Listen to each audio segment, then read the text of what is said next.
That's it. Let's go Niners. Welcome, everybody. We are live. My name is Jason Aponte. I am Andrew Pasquini. We're working. That's it. We're working over here. That's it. Let's go Niners. Let's go Niners. Sprint Ride Option Podcast. All right, I believe we are live. We had some technical difficulties there for a second, but that is okay. It says live on my screen. I'm assuming we're live. I'm looking at myself on Twitter right now. I think we are live. This is the Sprint Ride Option Podcast. I am Andrew Pasquini. I got Jason Aponte to my top right.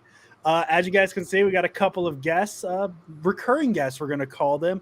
It is Brian and Tim of the Denim Dungeon Podcast. I got it right this time, guys. Nailed it. The last time I forgot, and I felt really, really bad. Jason, how are you doing on this lovely, we talked like 24 hours ago, but how are you doing on this lovely Friday? Great. And also, just for people that don't understand, this is a Blue Wire Hustle meets Blue Wire Hustle podcast as well, too. So that is kind of special. So that's gotta feel good on both our parts. But everything's good. 2 days away from football, and thank God. I feel like a kid at Christmas right now. Yeah, hey, the Buccaneers are 1-0. They are the best team in football right now. Fun game last night. That was fun. And the Cowboys are the worst. Yes. And the Cowboys are the worst. We like that as a 49ers podcast. Tim, I'll start with you. How are you doing? I'm doing good, man. Guys, it's great to see your faces. We chatted a bit today on text message and kind of preparation for this evening, and I got to tell you, it was highlight of my day. I love my job. I love what I do, but man, you guys are hilarious. You kept me laughing, and it was good times, man. So I'm excited to be here. Thanks for having us. Really, really appreciate it. Thank you for reading the script I told you to say in the text. I really appreciate it. So Got it. Brian, how you doing today? I'm doing good. I realized the last time that we were together, the 49ers moved up to 3 and drafted their backup quarterback. So that was the last time. So here we are. And like you said, 2 days away. We had some real football last night. And then, we've got it's funny with our podcast, Andrew and I I feel like a kindred spirit with Andrew. We're like beautifully bearded baseball boys, and you guys are our football counterparts. And so it's exciting to be here with a fellow fan of the San Francisco Giants who just got their 91st win today against the Cubs. Must be nice. It is. Yeah. It's real nice. Hey, man, don't sell me short, dude. I'm a Giants fan too. I love it. I know. I was about to say. Yeah, but you shaved the beard, so you're out of that group. All right, here's the deal. At work, we're doing like a fundraiser, and for the parent organization, I have to dress up like Peter Pan. So I had to go clean shaven. It could have been Peter Pan with a beard, just easily. That's just weird. Could have just been, I'm here too long in Neverland, Peter Pan. Like, get me out of here. Yeah, so yesterday, Jason and I, we gave you our Lions-Niners preview. I believe I had 42-17. Jason had 28-17 because he wants to believe what the media says with the Kyle Shanahan Week 1 struggles. Me? I don't perpetuate narratives. I make them up. Good grief. But today we're just going to preview, just kind of give you thoughts on the whole season. This isn't the Lions. We're not going to really talk about the Lions. This is going to be what we think is going to happen over the course of 17 games. Hopefully more. Hopefully they play at least 20. I had this whole thing. One of my coworkers, he's a what's the team in Denver? Broncos fan. And he goes, 10-7. Am I, is 10 wins even a playoff team now? Like, is 10-7 the number? Is 11-6? Like, what are we doing? And he's like, what do you mean it's 10-7? I'm like, I don't know. It's 7. You could tell me the Niners are going to go 10-7. I don't know if that's good enough for the playoffs. We don't know. Well, if you're in the NFC East, 10 wins is definitely a playoff team. But I don't. 10 wins for the Niners this year seems short. I would put their over under at 12 personally. Ooh. That's kind of where I see, if I'm a betting person, if I'm Vegas, I would personally put them at 12 because that's kind of that line where going 13 that's a heck of a season, and 11 kind of feels a little short, just a little bit underachieving, if I will, for the 49er team if they can stay healthy this year. So for me, 12 is that magic number of wins. 12 is the magic number. Okay, well, that's a little foreshadowing because we will give our season predictions. Tim, I want to start with you, though, because I think you are the most well-equipped person to answer this question on 49ers Twitter as my quarterback coach as well. Is the 2 quarterback thing, like, do you think that's something that can be sustainable throughout a 17-game season? Is that something that you think can be something that works? Because we've seen it kind of before with Taysom Hill and Drew Brees, which that really wasn't what this was. I know the Cowboys did it when they had Staubach and the other one, I forget. I wasn't alive in the 70s. But this one feels like a true platoon where there's kind of a rhyme and reason to why Shanahan's making the shift. Is the 2 quarterback thing going to be a sustainable thing the Niners can do? Well, first off, I want to say that when you said I'm the most well-equipped, I thought you were going to mention your sponsor with Manscaped, and I was going to jump right on that. But I digress to the quarterback situation. A two quarterback platoon system for the length of the season, in my opinion, is not sustainable, I think, for the betterment of the team. But I do think it does provide the opportunity for Trey Lance to be able to get into his groove, his rhythm, understand the offense, feel comfortable at his own pace. I do feel like Jimmy Garoppolo is a very capable starter in the NFL. He is not going to knock your socks off. He's not going to wow you. But what he will do, if he can stay healthy, is he is a great manager of the game. I'm not going to call him a game manager. I'm going to say he understands the flow of the game. He's able to make the correct reads so that they can check into correct runs for the most part. And then he's very good on third down. His accuracy has always been an issue in terms of leading receivers, and he kind of leaves them kind of out to dry sometimes and gets some guys hurt. He needs to improve upon that, but he's good on third down, and his quick release really helps. So early in the year, I want to see Trey Lance be put into situations where he can be very, very successful. I think that's key.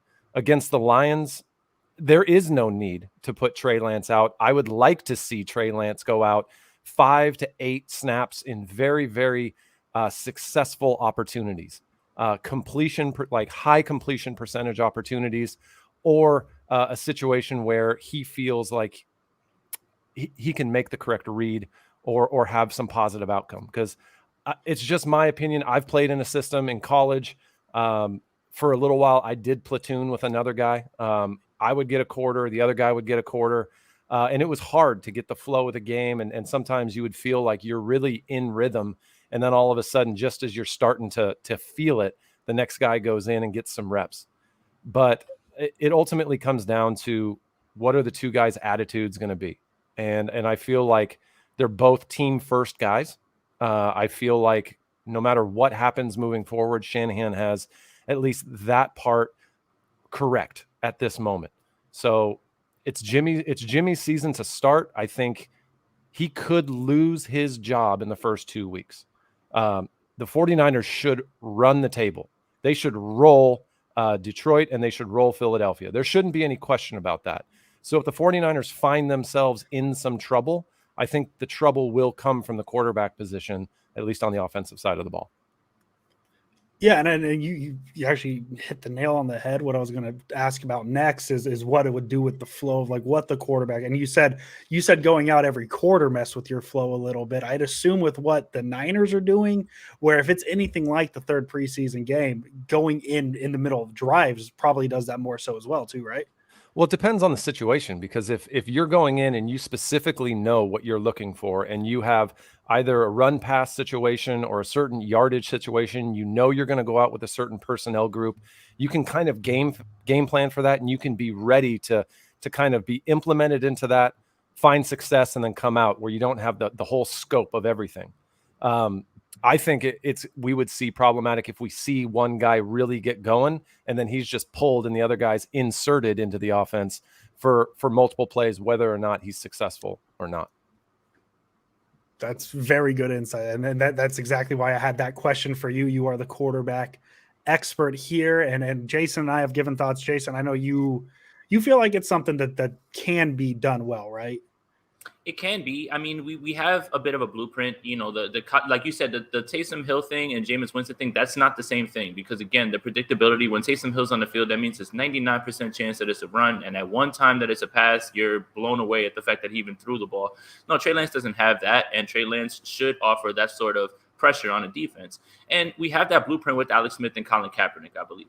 When you get to the red zone and Cap runs his own read, and you saw what happened when they were in the red zone with Debo running one way, Mostert standing there with the belly. The defense is frozen, and I think that's kind of where he can get in, where he fits in. But this whole idea of flipping them in and out play for play, it kind of concerns me for both guys because neither of them can get into the flow. But if you're talking about one or two plays in the red zone and both of them being run plays where it's going to be very hard for the defense to adjust and figure out where the ball is going because of all that motion and attacking all the four principles, then why not? And I think that can work. Is this sustainable? I don't know. But again, they're not going to need that against the Lions. I think if it's a high leverage situation, let's say in week 3, where you really badly need a touchdown and you don't have the confidence in the offense to get it done right there with just Jimmy Garoppolo, then go for it. But it's going to be interesting to see how it plays out. Again, the Trey Lance, I don't want to say it happened at the best time, his little chip in the finger, but they're not going to need him for the first 2 weeks. So if Jimmy Garoppolo goes out there and plays, they should win both games handily if they want to give him a rest and not even put him in harm's way.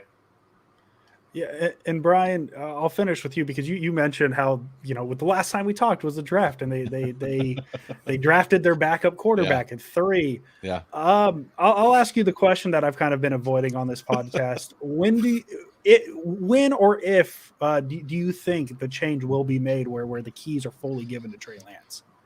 I mean, both Tim and I write for 49ers Web Zone. I know Jay got his start there as well, or at least I don't want to call it start. Yes. But anyway, yes.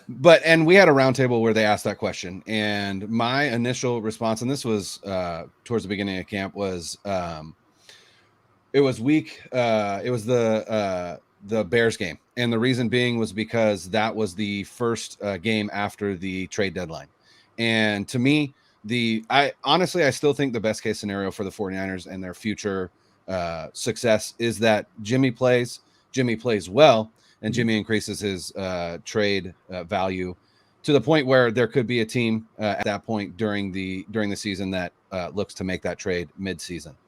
I don't know if there are a ton of teams right now that would be willing to take on Garoppolo's contract because, honestly, the more you look at Jimmy's game, the more you realize, like Tim said, he's a game manager and he's good at it. I'm not saying that he's not good at it, but I mean, let's just look at the game that was on our TV screens last night, and that was Tampa Bay versus Dallas. Tampa Bay had in 2019 and 2020 the number 1 rush defense in the NFL, which is why Zeke did nothing last night, because I imagine that their run defense is still as good. So now the 49ers are a team that relies upon their run game. If you come up against Tampa Bay and they're stuffing your run game, what do you need? You need a dynamic passing game. The Cowboys have that, and we saw Dak go off, right? Because the one place that right now in week 1 that the Buccaneers are weak in is at the cornerback position. And the Cowboys have CD, they have Amari Cooper, they have Michael Gallup, and they have a dynamic passing attack. And they almost beat the Bucs. They should have beat the Bucs. Jason's favorite position lost the game for the Cowboys, right? They should have won that game by 1, right? They should have forced Tom Brady to drive down the field and score a touchdown, and he may have, but regardless of that game should have been won by the Cowboys. And so Jimmy Garoppolo does not provide the 49ers with a dynamic passing attack as it currently stands. There have been glimpses of it, and we look at the game against New Orleans. We look at that game against the Cardinals on Halloween, where that was definitely games where Jimmy Garoppolo led that team to a win, right? But outside of those games, when is the last time we saw a game like that?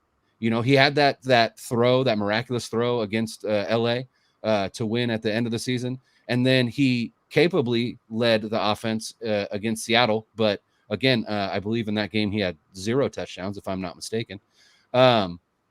So I really think that as it stands right now, with Garoppolo getting the start in week 1, I almost think that for Shanahan, it gives him an opportunity to be like, look at these 2 teams that we played.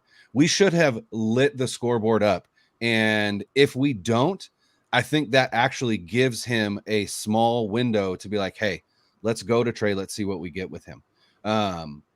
Does the finger issue slow that down? Maybe a little bit. Maybe we can't look to week 3 because that's a huge game. But I think Jimmy has the shortest of leashes in this season, and if he's showing anything like he did at the beginning of last season against that Cardinals defense, then I think we could see Trey earlier than later.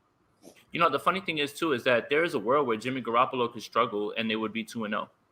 There's a world that happens, and then do you have to make a decision going into that home opener? Okay, we've won both of these games, but do we have enough from him to beat the Packers? Which you're gonna throw 2019 out. I'm tired of everybody just saying, "Oh, we own the Packers." No. This is a whole new year. This is third year with Aaron Rodgers. Don't ever take them lightly at all, especially in a home opener. So I think that's gonna be very interesting. And you're absolutely right. Like every overthrow, every underthrow, every interception or no throw. Oh, Jesus. Yep. And that's it. That's when everything's going to start. The chatter is going to start. And those are going to be the questions that are going to be asked because Jimmy has one or two of those, like Andrew calls it, no throws. Oh, no. And it depends on whether they catch it on the defense or they just drop it. So, yeah, he does. He does have it. He doesn't have to come out and be flawless, but he has to improve off of what happened in 2020. Like, he has to come out and have a really good showing. Like Andrew said, what was it, 265? 2 touchdowns, no picks, clean game, and 65% completion percentage. Right, and they roll. But what's so funny to me is like the 265. Like after watching Tom Brady and Dak Prescott go at it last night, 265, 2 touchdowns just feels so bleh. Like because like I'm looking at his game log, right? He has 5 games with the 49ers, 5 games in his career as well. Like he's pretty much only started with the Niners, would save a few games with the I've been getting the Buccaneers and Patriots mixed up now, and I hate it with the Patriots. Tom Brady, it just throws me off so much. He's only had 5 games of 300 yards passing or more in the regular season, and 300 yards just feels like that. Just kind of like the standard now, almost, right? Like 300-yard games are thrown out left and right. So 350 is the benchmark now. Yeah, it's gone up by 50 yards, and Jimmy Garoppolo just doesn't do that. So me asking for 265 and 2 touchdowns, no interceptions, like it's simple, but Jimmy Garoppolo is not that guy. And that's where the word game manager comes in. Cause he plays not to make mistakes, but then has the confidence to where he makes some mistakes. It's a really weird dynamic. And Jimmy Garoppolo is just, he's an enigma. That's the best way to put it. I would have to say that, I read, it looks like Jamal's comment, and it talked about the narrative behind Jimmy. If he starts making mistakes, we're going to start saying, why don't we have Trey Lance in there and suffer those mistakes, at least with a rookie who's going to grow and get better. I don't think it's necessarily about Jimmy Garoppolo producing positives that we haven't really seen before. I think it's more about Jimmy Garoppolo eliminating the negatives that we've seen in years past. I don't expect 265 from Jimmy. I would be happy with 230 from Jimmy, a touchdown or 2, but no turnovers, no interceptions. That to me is the Jimmy Garoppolo that would get the 49ers into the playoffs.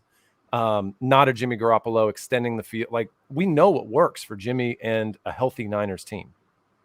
Yeah, and I even have the bar with the I'll take your 235 and 2 touchdowns. I just want no throws.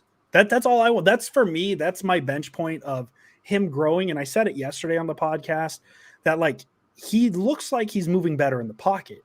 In the very small sample of the 3 preseason games, that's something that is an improvement. Let's be honest, that is an improvement on what he did last year and the year before. And yes, he's coming off the torn ACL. I get it. Just give me less no throws, and that's all I want. I don't think it's a big ask.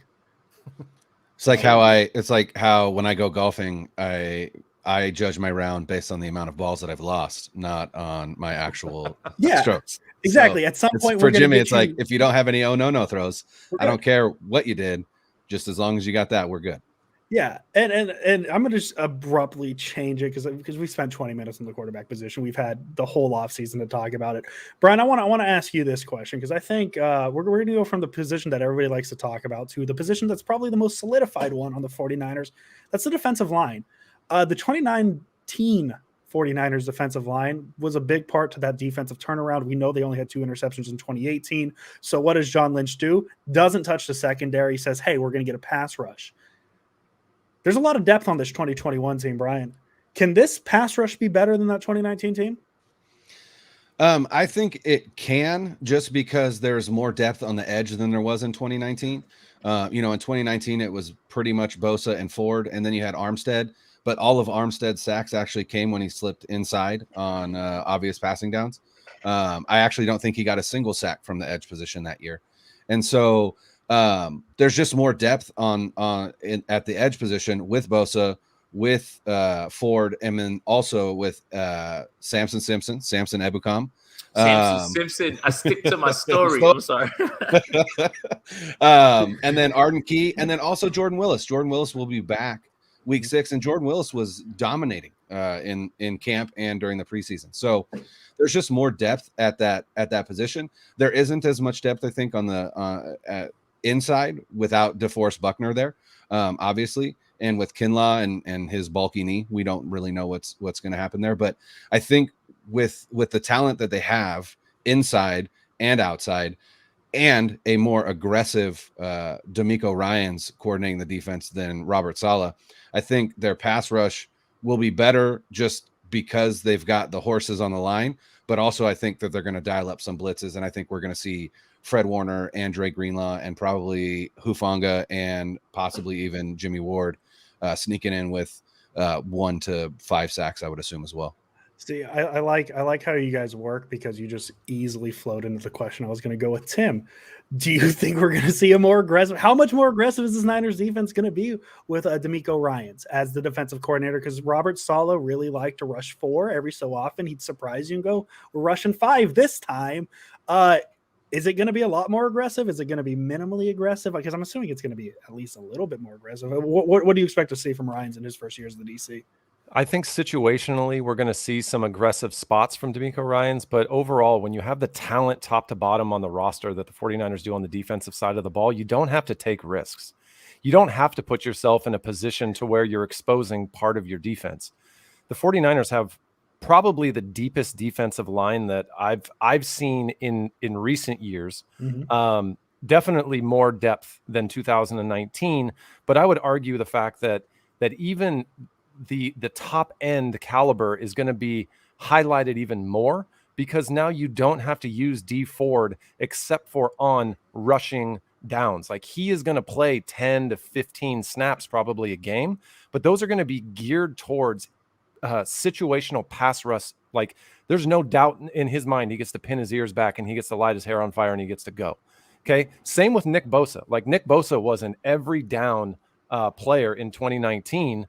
Now you can pick and choose and make sure he's fresh. When you got other players that have high-end talent that are going to come in with fresh legs, it's not always about having the best defensive player every single down in the same guy. Fresh legs do wonders against an offensive line that has to go against speed and power every single snap. That's where I think that the 49ers defense is going to be special this year. And we're going to see things where they get to be situationally great and situationally aggressive. They're going to keep teams behind the sticks. You're going to see 2nd and long and 3rd and long more often than not. And I think that's going to cover up the one little gap, the one little problem that the 49ers have on defense, where they don't have a ton of depth at the cornerback position. The defensive line in their wide 9 technique, I love the fact that they've done what they have at the linebacker position. They have nothing but pure speed, and it's almost like bigger, strong safeties as their linebackers, because the gaps now have gotten so wide on the defensive line. You have to have your linebackers use their speed to kind of fill those gaps. And that's what they have. They have speed and power at the defensive line position. They have speed first and pretty good tackling ability. Some may argue that Dre Greenlaw isn't as good as he's advertised. I'm thinking about Rich. You just say Rich. Say his name. Yeah. Just say Rich here all the time. He'd be the one that would argue against Dre Greenlaw. I would argue on the opposite side. I think he's better than not. And I think the 49ers have great safeties. So ultimately it's going to come down to that other cornerback position. I'm solid on Verrett. It's going to be Mosley or it's going to be Norman. I'm not sure who you go with week 1. I'd lean Norman a little bit, but I think the defense is going to be special from top to bottom. And are you saying you lean Norman more than Lenore? Because Mosley's doubtful. He's doubtful. I would say I like Demo, but I also like the fact that you don't put a rookie into a situation where he can have his confidence just crushed week 1. And I'm not saying Jared Goff or the Lions are the team to do that, but make sure you put him in a situation where he can be successful. Norman is a veteran. He's a journeyman. He's been on teams. He's been on squads. He can learn defenses fast. That he's good there. Like, I'm okay. I'm confident putting in either one of those guys. I would lean Norman first and then maybe find spots for Demo to get into. You're forgetting who's on the practice squad that's going to be called up. He's going to start. No. $5. The Barnacle? Come on. $5 to each of you guys, and Dante Johnson's the starter on the other side. Jason Aponte is in 61 fantasy leagues. He doesn't have the money to bet more than $5. That's a big bet. That's a big bet for him. Yeah. Well, I look at it like this. Norman hasn't been here much, very long. We know one thing about Kyle Shanahan is, like, when they have those guys that are tried and trusted, like Tom Compton would be the first one off the bench, and everybody would be like, no, like literally anybody, but it will be Compton. I'm not saying that that's what should happen. This is what I think will happen. So when Mosley was out, and this is what I'm going to point to for my reasoning, when Mosley was out during camp, when the ones were out there, when Dante Johnson was upright, it was him. It was him on the other side of Verrett, and they have no problem running with that. And again, he kind of gets a bit of flack, right? For that Philly touchdown, but he was in perfect position. He tore his groin on the play. It was just like Carson Wentz would never throw a better pass than that ever in his life. And the guy who caught it isn't even really on a roster anymore. He's on a practice squad. So that's how fluky the play was. It wasn't something that, like, oh man, they're torching Johnson, right? Like the way in 2020 when, Mosley was opposite of DeAndre Hopkins. DeAndre Hopkins had like 17 catches for like 180 yards, right? And you're like, oh my God, he's getting torched. I never really got that feeling. So I'm with you. I am fine with Josh Norman there. I'm fine with Demo there at this point, especially because it's the Lions. And when you look at, no disrespect, because these are NFL players, Tyrell Williams, Amon-Ra St. Brown, who I actually really think is good, but he's not going to be lined up outside. I believe he's going to be slot, right? Guy. Yeah. Mm-hmm. Quintez Cephas and whoever they have over there, Hawkinson's going to be in the, tight to the covered by Fred formation. Warner. Exactly. So, I wouldn't be surprised if Dante Johnson starts, and I'm kind of here for it because I want to see 49ers Twitter kind of explode. I was going to say, I did see a comment here from Tony, and this is kind of where I am with Demo. Again, this idea where, and people threw this idea out. Again, we talked about quarterbacks. Why not start Trey Lance against a Lions squad that is absolutely not going to be very good this year? And he says the same thing, right? Like, why not let Demo start this game? And it is the Lions. Their passing offense is probably going to be subpar at best. Their offensive line is in shambles right now. And I think if you start Demo, I don't even think there's going to be an opportunity for him to get torched and lose confidence. And so I could see them being like, hey, you know what? I think we could start him here and build a little bit of confidence as Mosley, continues to heal up from whatever this injury is now as well. So from what I understand, we have a Demo start here. We got a Dante Johnson start here. We got a Josh Norman start here. I'll just take Brian Allen. Oh my God. Jason, I want to ask you about the receivers. If we can go back to the offensive side of the ball, we were a little worried about the receiving depth behind Deebo Samuel and Brandon Ayuk. Does Trent Sherfield make that feel a lot better? How much better do we feel about the receivers? Way better. I mean, listen, no disrespect to Kendrick Bourne, because I think that people are going to, at the middle of the year are going to say, man, look at that consistency that he gave us, balance on third downs in the red zone. I think that it was pretty easy for everybody to write him off when it was like, okay, he's going to go get paid. Don't give him any money. But I think that reliability, because those other two guys, unfortunately, they're great, but they lose games, and Kendrick Bourne is always there. But Trent Sherfield offers a little bit more, and we saw it all through camp. You saw it in that preseason game. The guy's always open. Again, I was asked when we were at camp, how much of this has to do with Trey Lance? I was like, not too much, because when Sudfeld was taking the reps, Sherfield's open. When Jimmy was taking the reps, he was open. He was just open. Nobody could cover this kid. So I think that he's a hidden gem, and I feel a lot better because I think he does offer a little bit more in terms of that. What I would like to shore up this wide receiver group, and I'm going to float a name out there that you guys probably know is coming, is John Brown, you up, buddy? Are you up? What's up, big head? Can we get you over here?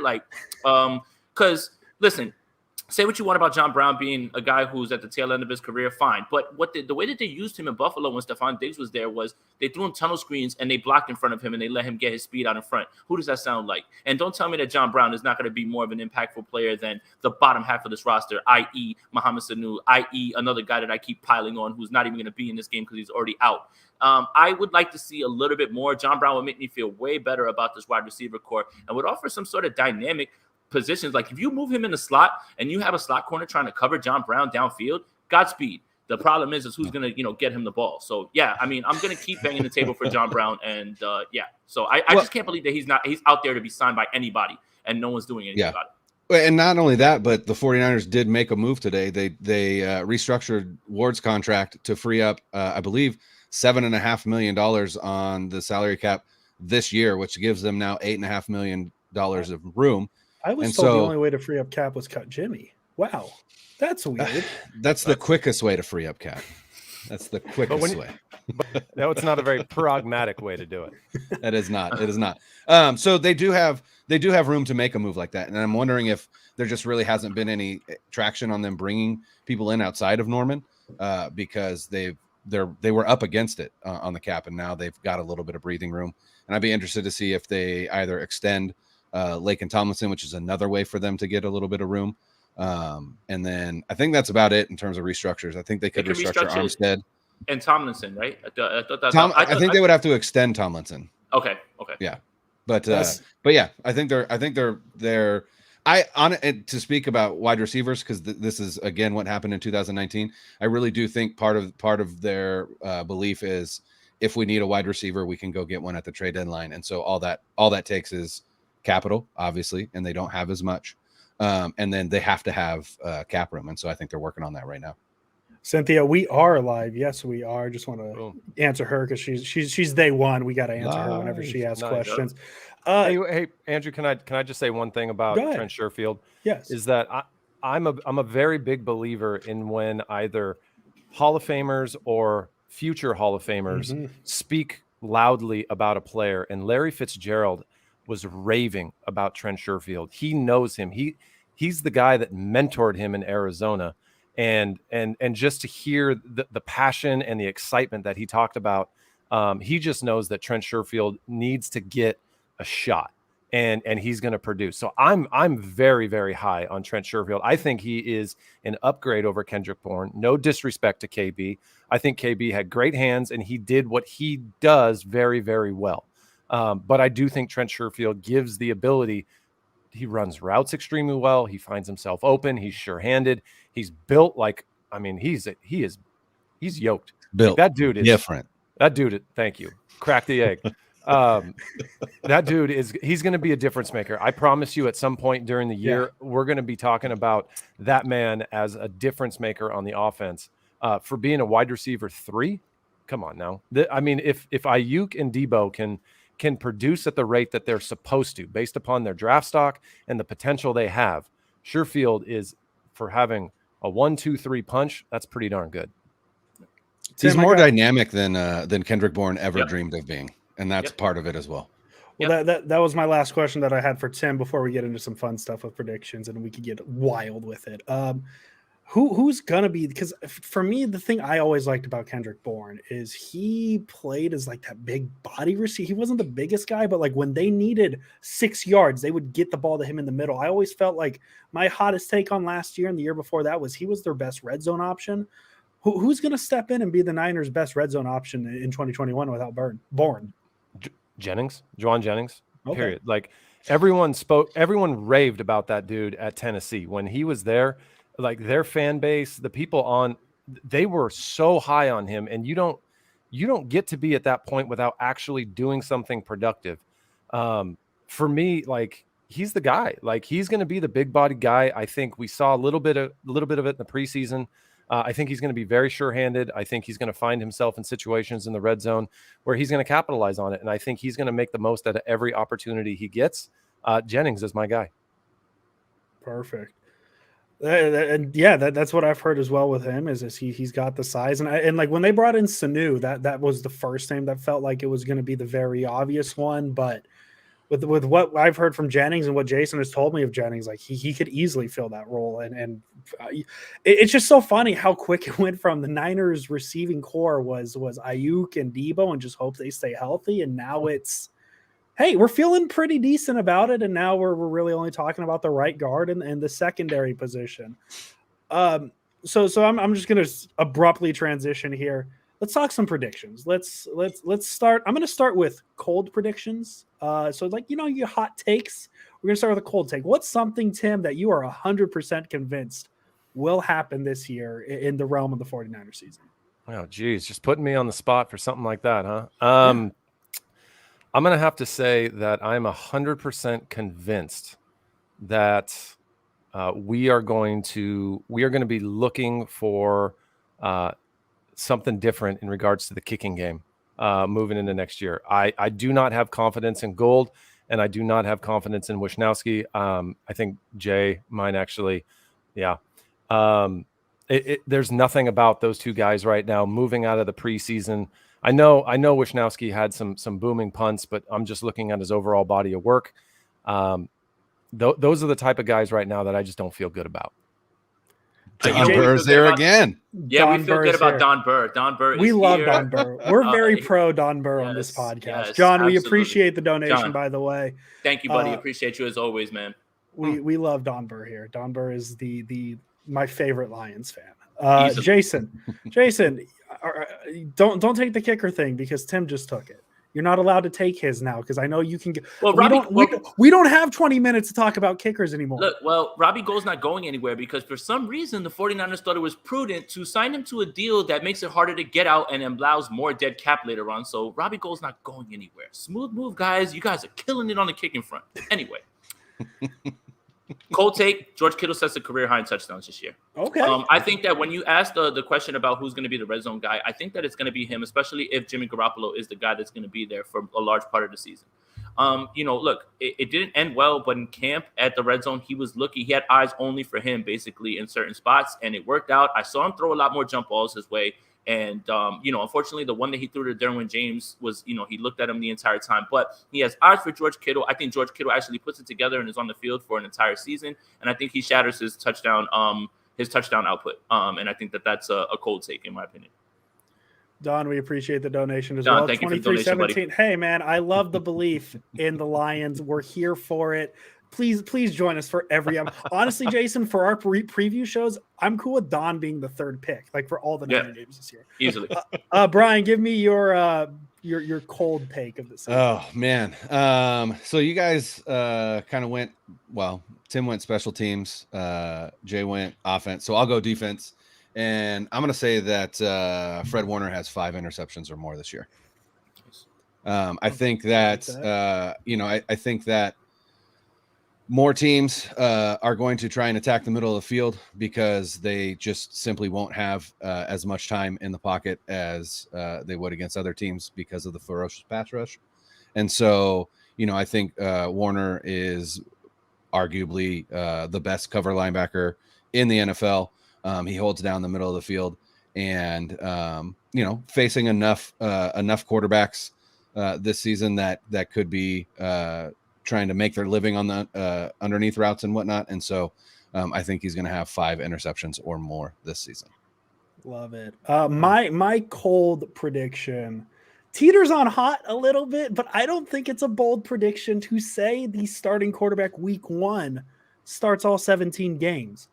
I'm going to say Jimmy Garoppolo starts all 17. I think something different is going to happen this year. I don't know. He's going to stay healthy. That's my first thing. It's a new season. I like to predict health. I like everybody staying healthy. It's an odd year. Jimmy Garoppolo is good in odd years. Apparently, it's the opposite of the even year bullshit the Giants give us. Language, sir. I cuss too much now. I've been what happened? That's usually me. What happened? But honestly, man, I think there's something to the madness of getting Trey Lance. I really think that this first season, because it was never – they didn't draft Trey Lance to be the starter, because if they did, he'd be the starter. And I think there's something to the idea of getting somebody behind Garoppolo to and I hate saying it because it's so cliche, to push him to be something a little better than what they've gotten. And I think Kyle Shanahan is 100% okay with keeping Trey Lance year one as the, people hate the word, but the gadget guy, bring him in for platoon roles. I think Jimmy Garoppolo stays healthy for all 17 games. I like it. And he starts all 17. Good. That's just a level-headed take. Andrew. Yeah, breaking news: Andrew Pasquini is always going to be level-headed with his takes. We pride ourselves here at the Sprint Right Option Podcast at being level-headed. Okay, can we call it a lukewarm take? Yeah, lukewarm works. Yeah. Lukewarm works. A room temperature water take. Yeah, sure. Let's go with that. All right, let's get a little hot now. Let's go bold predictions, hot takes. I'll start since I wrapped up. We'll just go reverse order. How about that?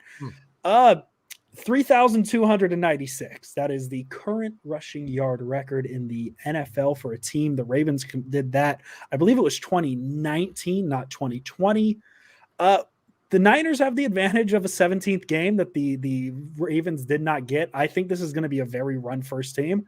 3,296 rushing yards. That is going to fall to 2021 49ers, led with Raheem Mostert, Trey Sermon, Elijah Mitchell. I know I'm forgetting people, but they have 45 running backs who are very good. They're going to break the all-time single-season rushing yard record for a team. Nice. And this comment here from Paul. Thank you for the donation, buddy. The Giants are good this year, though, Andrew. We're odd years exclusive now in the Bay. It's a new decade. We're going odd years. It's odd years are the cool things now. Brian, what's your hot take? I would say, well, and to go along with that, Taylor Swift did release an album this year. So good news for the Giants. What's the correlation with that? I'm out of the loop. I'm sorry. My 2010, 2012, and 2014. Taylor Swift released an album and the Giants won the World Series. So it's 2021 and Taylor Swift is still around and she's been making music since 2010. Cool. Now didn't she release an album like 17 and 18? Are we just forgetting that for the purpose of the Giants? Doesn't fit the narrative, Andrew. Bro, what are we doing? What are we doing? We're a narrative pod. We're a narrative. It's Taylor pod. Swift and a talented team. We didn't have Taylor a talented Swift, team in 17 and 18. So teams that are led off with Lamont Wade Jr. are good historically. That's right. To go along with Andrew's take of breaking the rushing record, I believe that for the first time in his career, Raheem Mostert will break 1,000 yards rushing, and I will even put it at I think he rushes for 1,100 or more yards. Wow, I like it. I like that. And that's going to back up your point, Pasquini. If he does that, then they're really going to blow through that. If he gets 1,100 yards, I'm feeling real good about the rushing record. My fantasy team's going to be feeling real good if he gets that. That's right. Jason has one fantasy team that would love that. At least he has to have at least one fantasy team that likes Raheem Mostert. Oh yeah, I've got him on a few spots. Yeah. He has to have at least. He's got some stuff. I have everyone. So like when someone scores, I'm like yes, and I'll go look at 3 other. I'm like, damn it, it's killing me because it's on someone else's team. It's not fun anymore. I'm telling you. But I guess it's my turn, right? For hot take? It's your turn, Jason. Your turn. Deebo Samuel leads his team in receptions. With receptions. I'm talking about with the way that they manufacture his touches. He's going to play as many games as he's played his entire. Yep, those push passes, those tunnel screens. I think that he's going to improve down the field as well, win more routes. He went into camp this year and he was the best receiver on the field. No disrespect to you, Brandon Ayuk, but Deebo Samuel was working everybody, including Jason Verrett. You know, there was a play that I remember vividly from a practice. Deebo Samuel is past Jason Verrett. Jason Verrett is chasing him. Unfortunately, Jimmy Garoppolo double clutches. When he throws it up, it just becomes a punt, and Verrett's under it. But Deebo Samuel came back to the sideline, and he was visibly upset because he worked that route, and he got open. If that ball goes out at the right time and is put in the right spot, it's 6. And that's Jason Verrett, who I have high hopes for this year, and I think is going to be very well. So I think that just the way that they manufacture the touches, how he gets them, and I think that he's come in with – and he's heard everything about limited down the field, glorified running back, all those little things. He's heard all of that stuff. The health thing is the only thing that can really stop Deebo Samuel. But with the way that this offense utilizes him, how important he is, Deebo Samuel will lead this team in receptions in 2021. I think that glorified running back stuff is more a function of who is piloting the offense. Absolutely. Really unfair, but it is what it is. Yeah. And I think it's going to come down to health for him. And that's going to be that way for his entire career. I mean, and that's the sad thing about right now that hurts my heart a little bit is because there's a lot of positions on the 49ers where you can say, if healthy, God, they could be real special, right? Mm-hmm. Like, you know, Jamal commented on, do you think Verrett's going to stay healthy? I hope so. I don't know. If he's healthy all year, he's a top 5 corner in the league. There's no question about it. If Mostert can stay healthy all year, he's a 1,000-yard running back. There's no question about it. If Debo can stay healthy, he's a 1,000-yard receiver and probably the best receiver on the team. Jay, you're right. For me, my hot take, and I'm probably going to, I'm not trying to jinx it. I'm going to say, again, if he can stay healthy, Nick Bosa will have 23 sacks this season. Is that the record? Let's go. 22 and a half is Michael Strahan. There's been comments up and down about how Nick Bosa looks better than he did in his rookie campaign. I listened to his interview. I've listened to him talk. He talks about how he was getting better mentally last year. He was obviously he was doing his rehab to rebuild his knee, but when you're taking mental reps and you're such a polished player coming out of college like Nick Bosa was, the only way that you're going to get better, it's not he's 9% body fat. The dude he's a Greek god of a statue. Like, he has all the physical gifts there are on the team. Okay. The only way an athlete like that gets better is through being better mentally. And it sounds to me like Nick Bosa focused on that for a year and a half. Like, that dude, if he can stay healthy, is going to be a menace and a terror to every offense that gets in front of him. I love just seeing the fact that he's a calm dude outside. Like, anytime the ball is snapped, he flips the switch and he's a different guy. And he's a madman during the whistle. Once the whistle happens, he goes back to being that, I don't know. I think it's going to be a good year. I'm excited. It's so, I don't like a guy that looks like that. I just don't understand how he's so soft-spoken. Yeah. Like, oh man.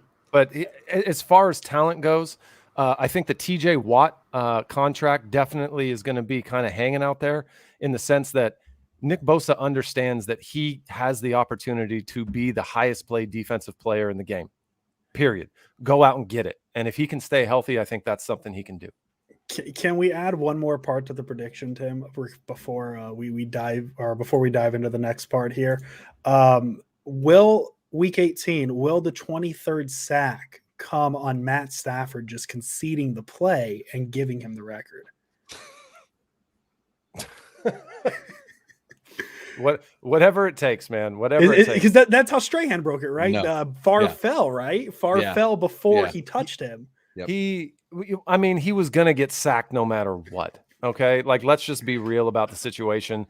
It's one of those where, God, I was chatting with Jordan, Splash Cousin on Twitter today. And he was talking about Vita Vea and how Vita Vea just destroyed the Dallas Cowboys center last night. And then I tweeted at him the DJ Jones rep against Seattle, when he absolutely blew up Seattle's center and put him on his backside and then sacked Russell Wilson. And Russell Wilson just fell, right? Like, at that point, when you see a defensive lineman coming at you when your offensive player is on his back, as a quarterback, there's no scarier sight, because you know that the guy who's supposed to protect you just got dropped, and now that guy has a full head of steam.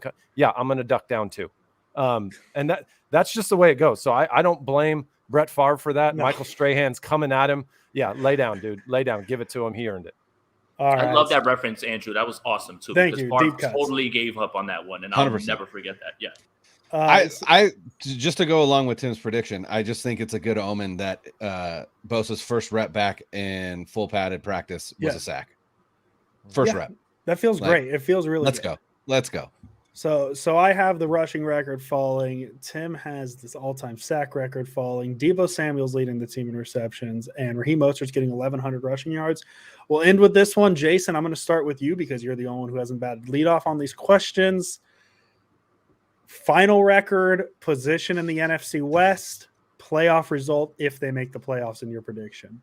12-5, win the NFC West. It's going to come down to the last game against the Rams. That's going to be electric, but that's going to be who it is, because if it was Seattle, it would have been the other way around. It's just how it is, but it will come down to the last game.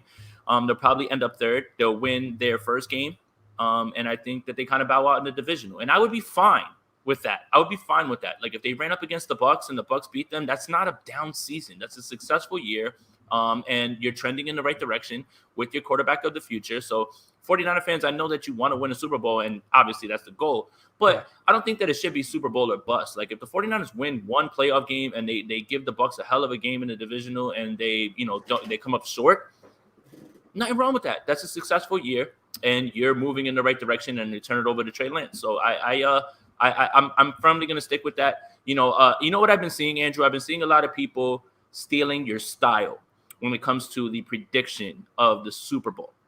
You know how many people are out here predicting the Berman Bowl all of a sudden? I just want to let you know who did it first. Circle the wagons.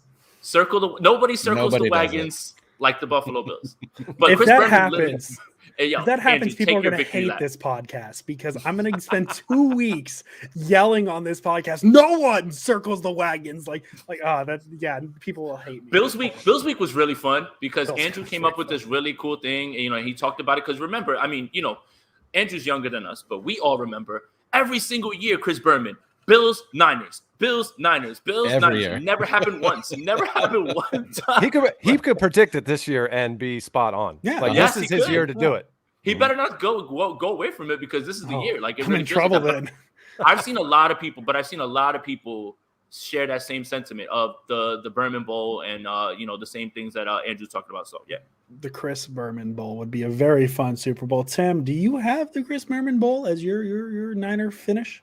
I have to be honest with you. If the 49ers do not make the Super Bowl with the roster they currently have, if the 49ers stay healthy throughout the year, it is a disappointment for them not to be playing in the Super Bowl.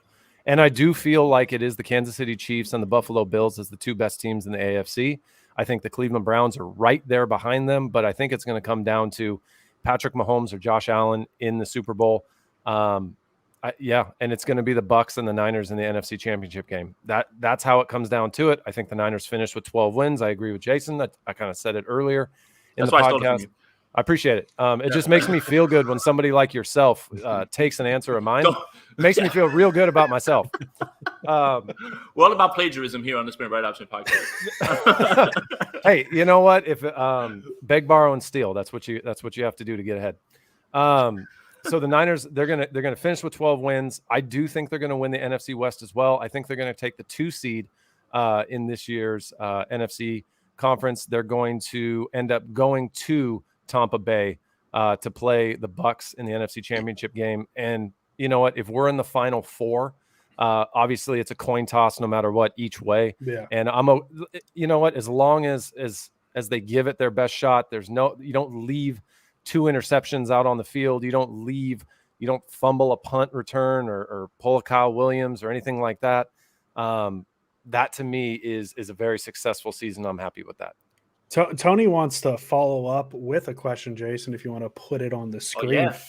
Can Jimmy G lead the 49ers offense to beat the Bucs defense? Thank you for the donation. Tony, that's a question. That's a question for you, Tim, because you just put them in the NFC Championship game against the Buccaneers. Well, Tony, here's the thing. It's not – if Jimmy Garoppolo is the starting quarterback at that time, that means he has been playing efficient enough to earn that spot throughout the year. It's going to come down to the 49ers running game if they can run against Tampa Bay. Because Brian talked about it earlier in the podcast, Tampa Bay has a stout defensive line. The 49ers are going to have to figure out some way to have a balanced attack because Jimmy Garoppolo is not the quarterback to be able to put the game on his shoulders and throw for 400 yards. We've just seen that throughout his career. And that's the way but if there was a team that had kind of a hole in their armor, if you will, right now, unless they address that issue, the Bucs are depleted at the cornerback position. And there is an opportunity to where I could see Jimmy Garoppolo making a couple of throws against a depleted secondary for Tampa Bay. Yes. Likely, no. That's why I think they have to stay with a balanced attack, and they're going to have to be able to run the ball to beat the Bucs. Perfect. I agree with that. That's a great question, Tony. I'm going to go, Brian, we'll let you close the show. Sure. I'm going to say it first just for the fun. 49ers, Bills, Chris Berman Super Bowl. We love it. Okay, if that does happen, I'm cutting everything I say afterwards, and I'm right. I win. I'm going to go 11-6. I'm going to go 11-6. You're going to have 3 losses in the NFC West, I think. I'm not going to tell you where they are. I think there's going to be 3 losses in the NFC West. I think that game at Tennessee, they're going to lose. I think they're going to lose to the Colts. I think the Colts are very good. And then there's always one random game the Niners lose. I'm going to try and pinpoint 2 of them. Week 12 against the Vikings, or week 14 at the Bengals. I'm not necessarily saying those teams are better than the Niners, but there's always that one game, the Falcons in 2019, right? That was the one game where it's like they should have won, they didn't. Last year, we're going to go with the Eagles, but also the Washington football team, even though that was a playoff team, so that's a little different. I'm going to go 11-6, second place in the NFC West.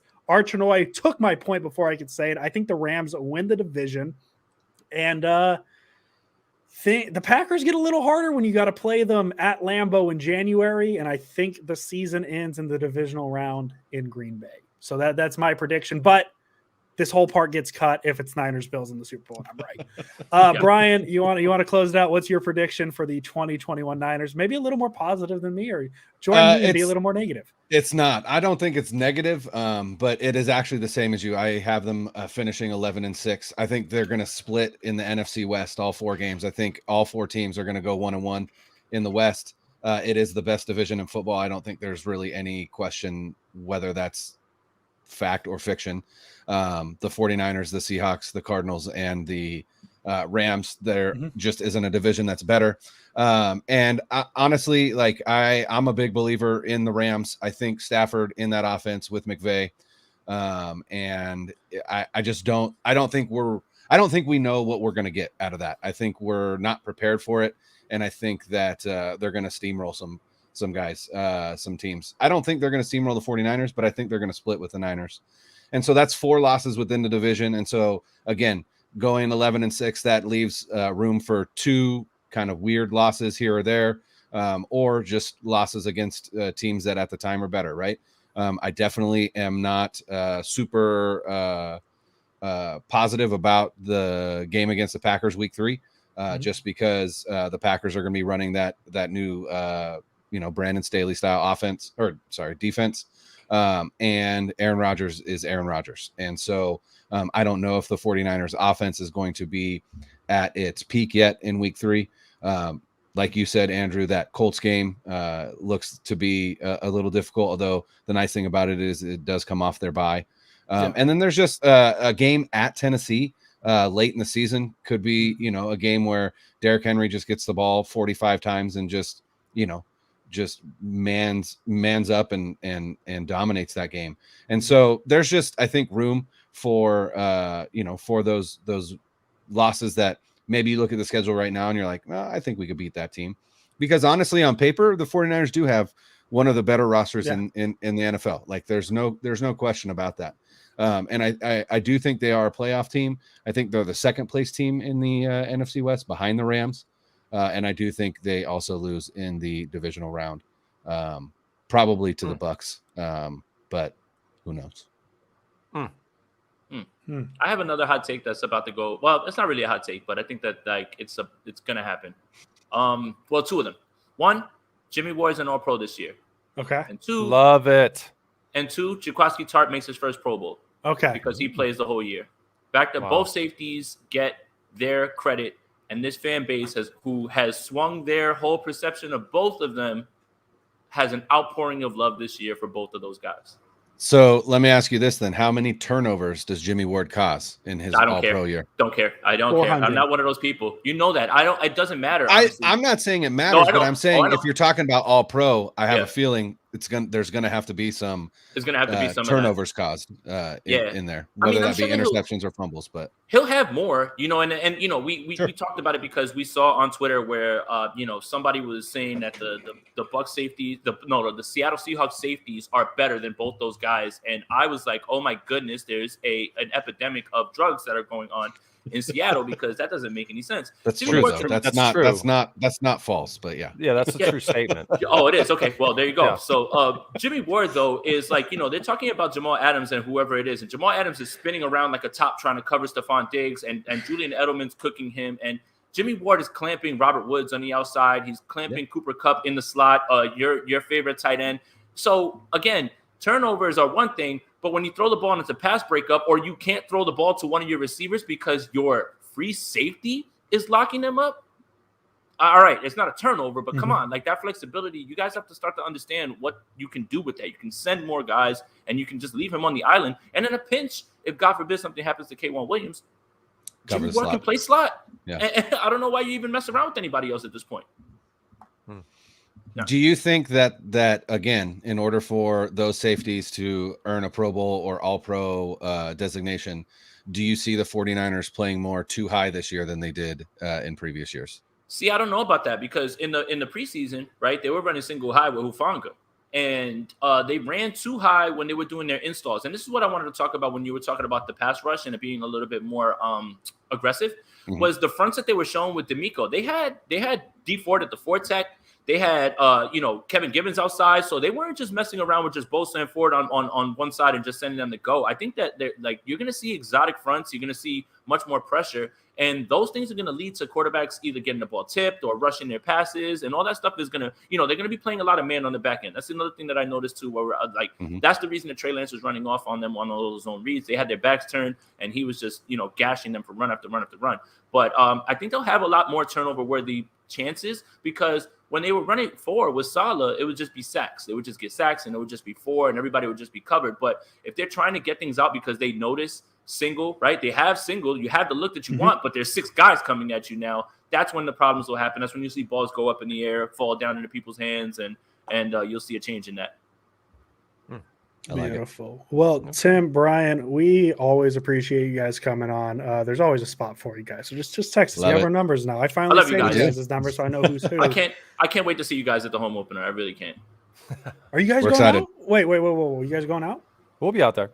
Well, are you guys going out Sunday? Because I'm going out Saturday. It just got interesting. Yeah, because I'm going out Saturday for just to hang out, because I'm not going to the game or anything. I'm going to go out Saturday so then I can enjoy my Sunday watching football all day and all that stuff, and I get to see that guy. So that's the hope. Let's go. Tim, Brian, I'll let you guys discuss amongst one another real quick who gets to plug all the stuff you guys have. I'm assuming there's an alpha in here somewhere. That guy's better with the words. Brian should take it. Speaking of alphas, just real quick, did you see Brandon Belt? Yes, that's exactly why I used the word alpha. That's exactly why I used the word alpha. I loved it. I love Brandon Belt. Anyway, Denim Dungeon Podcast. We are on Twitter. You see my handle up there at brenick77. Tim is easy. It's at Tim Sprinkles. Denim Dungeon is at Denim Dungeon, and then you can find the Denim Dungeon Podcast on all of your favorite podcast subscriptions. There you go. So you know where to find them now. Pretty simple. You know where to find Jason and I. Maybe one day you'll know where to find Don Burr if he follows me on Twitter, because I want to follow him still. Jason Aponte, as we end all these podcasts, as always. Let's go Niners, and the Yankees stink. No one circles the wagons like the San Francisco 49ers. You guys mentioned the Bills. I legally have to say it. There you go. Peace, everybody. Welcome, everybody. We are live. My name is Jason Aponte. I am Andrew Pasquini. We're working. That's it. We're working over here. That's it. Let's go Niners. Let's go Niners. Sprint Ride Option Podcast.